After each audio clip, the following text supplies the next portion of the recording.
That's the date. What day is it? That was the week that was. It's Friday. Are we live, Keith? We are. We are live, October the 2nd. We're giving you some respite from the hysteria around Trump, some real news this week on That Was the Week That Was. You lead, Keith, with your top of the week, ChinAmerica, this weird relationship, this symbiotic love-hate relationship between America and China, not so much on a cultural level, but in economic and tech terms. So what's your analysis of this deeply problematic and yet essential relationship between China and America? Well, so the reason I lead with it is because CNBC did this amazing article last week. It was 5 charts that show how much the US and the Chinese economies depend on each other. So this was not coming from any kind of biased source. It was coming from CNBC. And if you look at what they showed, let me just change the screen and let's go full graphics here. Starting with this chart, this is gross domestic product of the world in 2018 and 2019. And it's measured in something called producer pricing parity, which means it's roughly comparing apples to apples.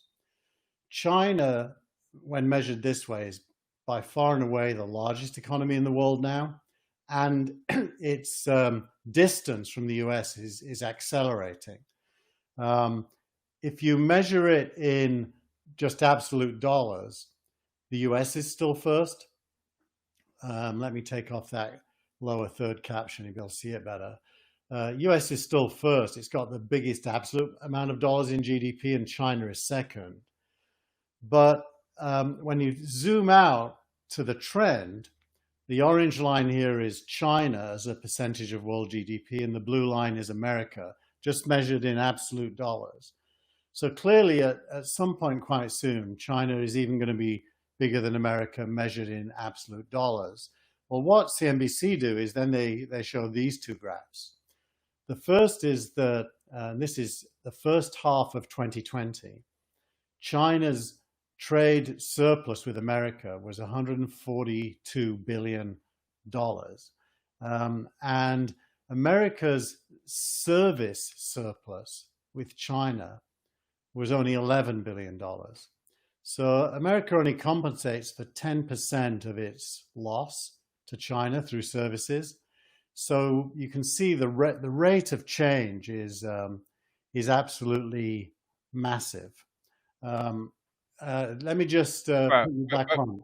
For our audience, Keith, for venture capitalists, for tech investors and entrepreneurs, what does this all mean? It means that the anti-China TikTok stance is completely the opposite of America's strategic self-interest. What America should be doing, going back to the Nixon era, America should be embracing the economy, which is going to be the largest in the world soon, for the purposes of A, slowing it down, and B, selling to it. And if it doesn't do that, it can only be the victim of this process instead of managing it. It reminds me of when the UK embraced the US, not out of love actually, but out of a desire to control change. And if you disengage from change, you don't control it anymore. I get this, but this is something that comes up every week almost, and this is an area I think we disagree on. You're very idealistic about this globalist future. You're almost dogmatic in your refusal to accept the reality of the world, and that reality is nationalism, whether you like it or not, whether or not it's in America's interest. I mean, we know where Trump stands on this, but even Biden now is sort of ambivalent about free trade. So this idea of suddenly American politicians embracing China and Chinese industry and Chinese trade is simply not going to happen. Actually, we're more aligned than you realize. I agree with you that the dominant trend in the world is nationalism. And I agree with you that the dominant instinct is to fight and not to cooperate. So when I talk about globalism, It's a preferred future, not a likely future. And so let's talk about the likely future. What's realistic in this geostrategic, geopolitical atmosphere of nationalisms, maybe even xenophobia? It's interesting. I've been watching this Netflix show called Babylon Berlin. I don't know if you've seen it. I've heard of it. Yeah, I wanted to watch it. There's about 100 series. It seems a bit long for me. Well, it's set in 1929, and 1929 was right in the middle of that period where global businesses started to be compelled to become national. You can think of Mercedes in Germany or Right. any of the German companies that became subject to the Nazis. So whenever the world globalization accelerates, and it has done that at least 4 times in the last 120 years or so, as nation states start to compete more and more aggressively, companies are forced to be less and less global and choose a side. Now, to me, that's a terrible fact. The human race benefits from globalization and gets punished by the shrinking back from it, usually through violence and war, by the way. I mean, really punished. So I'm a very big believer in globalism at the level of economics, but I do agree with you that politics holds it back and is likely to kill it. Very briefly then, Keith, where are we this week on TikTok? What's the situation? TikTok is so far winning in the courts. Trump is losing in the courts, and everything is on hold until that's resolved. So my bet several weeks ago, if anybody wants to go back and look, was that nothing's going to change, that TikTok will survive this because the American government doesn't actually have the authority or the power to do what it's trying to do. And the most important thing it can't do is get teens and millennials to uninstall it. And therefore, it's going to continue. So you can't fight the market. What's been happening on the market, and particularly the public markets this week? I know there are 2 big IPOs, Palantir and Asana, neither of which were unconventional. They were pretty straightforward, weren't they? Yeah. Yes and no. So let's just put this full screen for a second. What happened is that they did what's called a direct listing. Now, with the direct listing, you will go public without raising capital from anybody immediately prior to going public. So there's no group of buyers who get an early purchase in order to then benefit from an increased share price. And the theory goes that because it's a direct listing, it just trades, and everyone who's got shares, venture capitalists mainly and founders and employees, can sell them right away if they want to, that a fairer price will be found. And that is more or less what happened. Palantir went public at $9 a share. When it opened for trading, it went up to about somewhere between $10 and $11 a share. It settled back down around $9.13 last time I looked.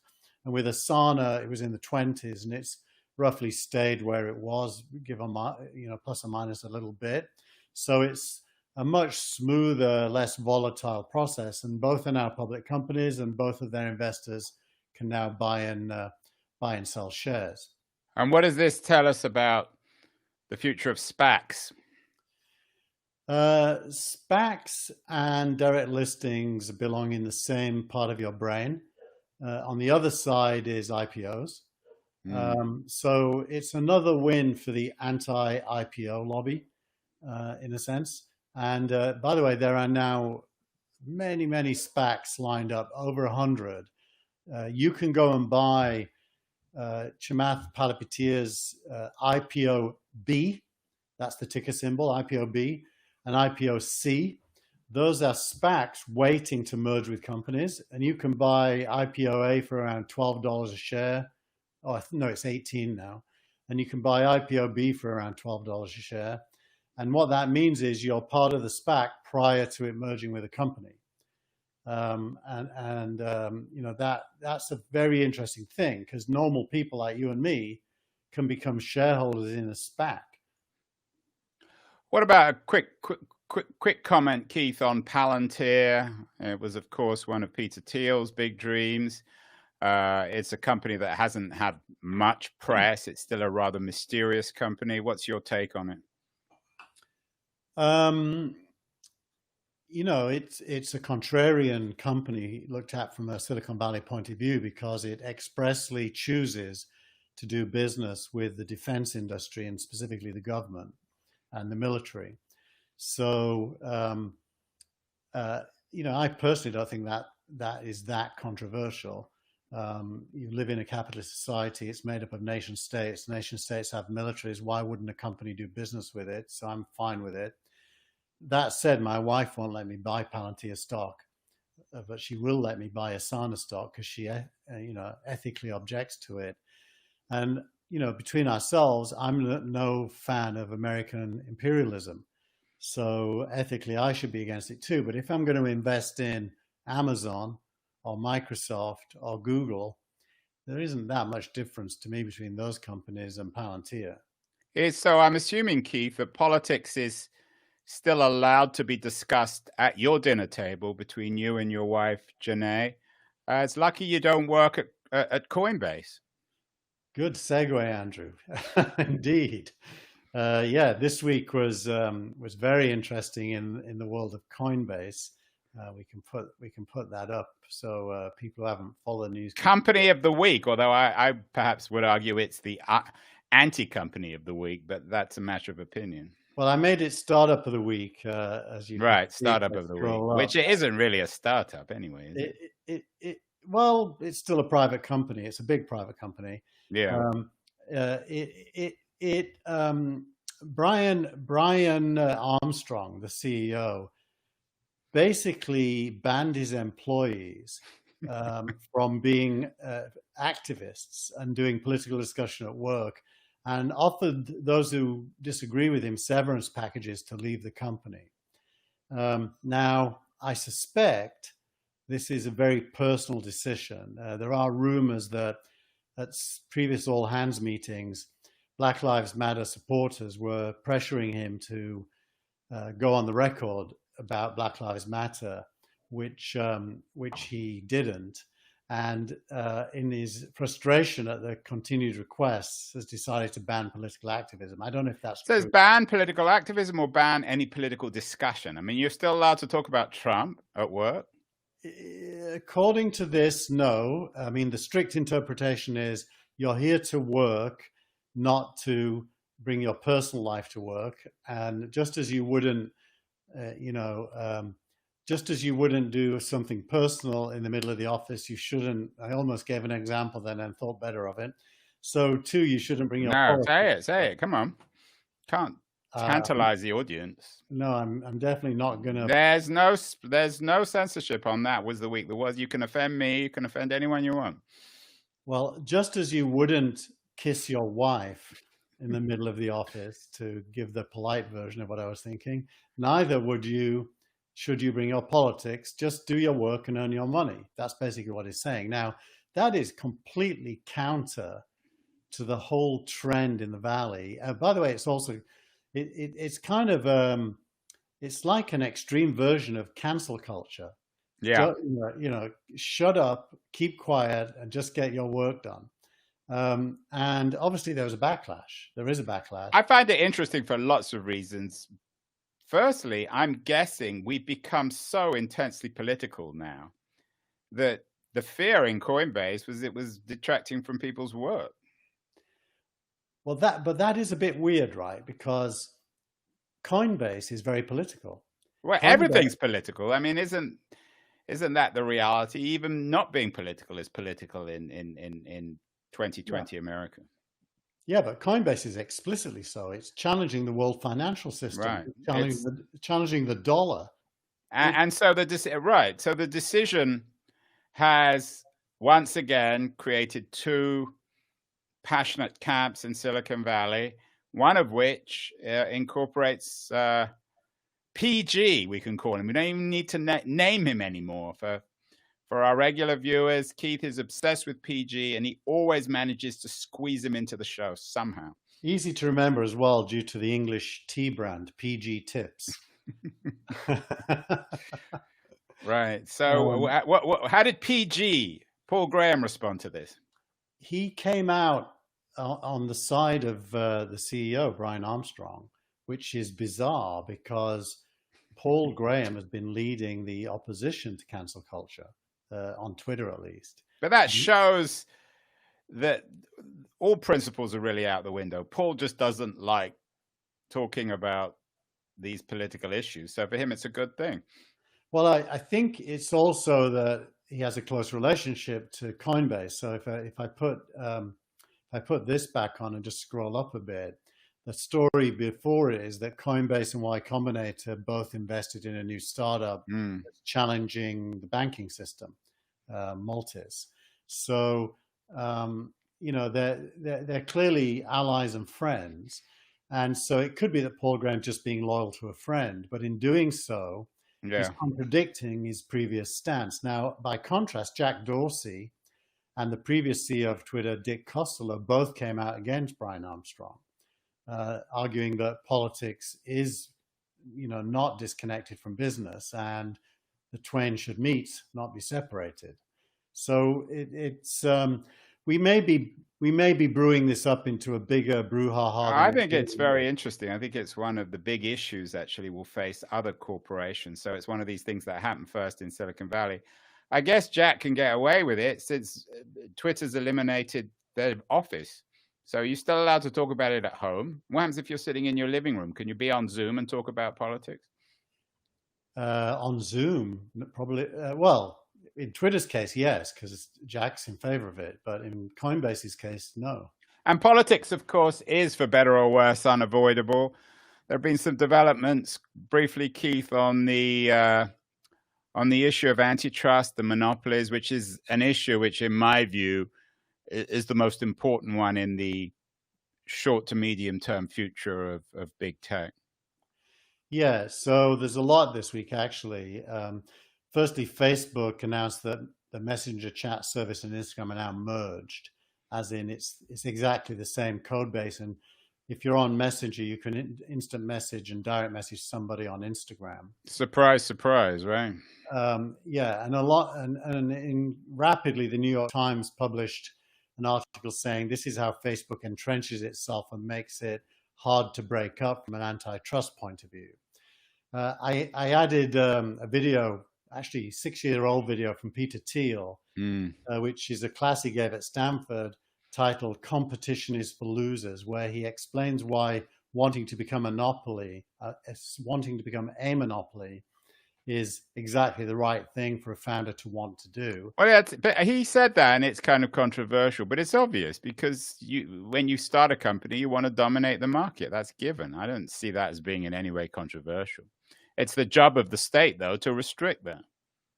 It's the job of the state to restrict their abuse of their success. Right. I agree. I meant it in those terms. Yes. And so the key burden of proof in a democracy is there abuse going on? Some of the things that Facebook is asked to do don't really constitute abuse. I watched the social, what's that Netflix movie? Social, it's the polemic against Facebook by ex-Facebook employees. Social something. I don't know. I'll find it in a minute.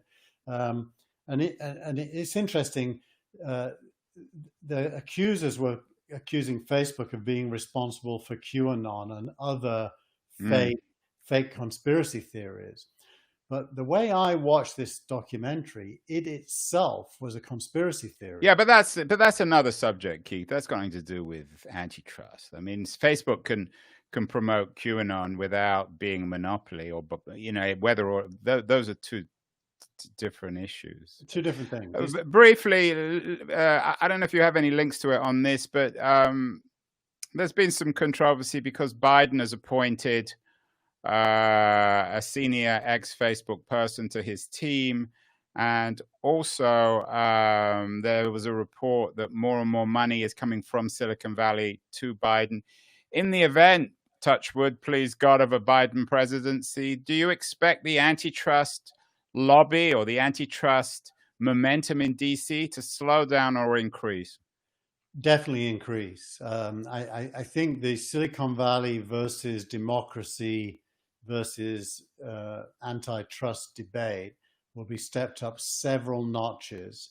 And I actually expect Silicon Valley to win because I think the substance of the accusations is wafer thin. But I think it will be very politicized for the first couple of years. I actually think Biden might be smart and not make it one of his main agendas. I think it's going to be one of those off to the left agendas that don't. Well, certainly Obama will be, they'll be, the Eric Schmidts of the world will be putting pressure on their old friend Barack Obama to tone down the antitrust stuff. And so this will be a subject that will come up a lot, I think, in the future. And it's something we should focus on, I think, in later shows, particularly after the election. Finally, Keith, you managed to get PG into two things this week. Not only the startup of the week, but tweet of the week. You've got Sam Altman. What is Sam tweeting about this week? So actually, this touched my heart, Andrew. It touched. You have a heart, Keith? It touched my heart. Sam Altman tweeted, "A lot of people want to replicate Y Combinator in some other industry or some other place." And he then wrote a piece in which he says, in general, people assume that it can be replicated. However, the entire secret to YC getting going was PG and Jessica, who is his partner. There was no other magic trick. And so he's giving credit where I believe credit is due to the role of the individual in history, Andrew. Which is, and once again, it's the old cliche: you don't invest in tech or ideas, you invest in people. Yeah, it's to be a little bit controversial here. It's Vladimir Ilyich Lenin. People make history, but not in conditions of their own choosing. And Paul Graham and Jessica did make history. They had an idea, they embarked on it, they were persistent from small beginnings and built it into the monolith it is today in Silicon Valley, with more than 250 companies every batch going through their program. I'm a critic of the program, but I'm a massive admirer of what they achieved through building it. And are you also a massive admirer of Sam Altman? I don't know Sam. He seems like a nice enough guy between you and me. I will just let me admit, I thought I probably didn't like him. And I thought I didn't like Peter Thiel. But when I watched the video this week of Peter Thiel, he was introduced by Sam Altman. Yeah. It blew me away how good it was. And I clearly was mistaken in my Well, there's view. I mean, whatever you think of Thiel, he's clearly very smart. Yeah, but there's no doubt about I thought that. he was smart, but not likable, probably due to his Trump affiliations. But he was amazing, and I couldn't help but like him when I listened to it. Well, I'm not sure I can do this show anymore, Keith. If you like, if you like Peter Thiel, and next week you'll be telling me that you like Donald Trump. That was the week that was for October. We're on Friday, October the 2nd. October the 9th will be an equally important week, and I look forward to talking to you then, Keith. Thank you.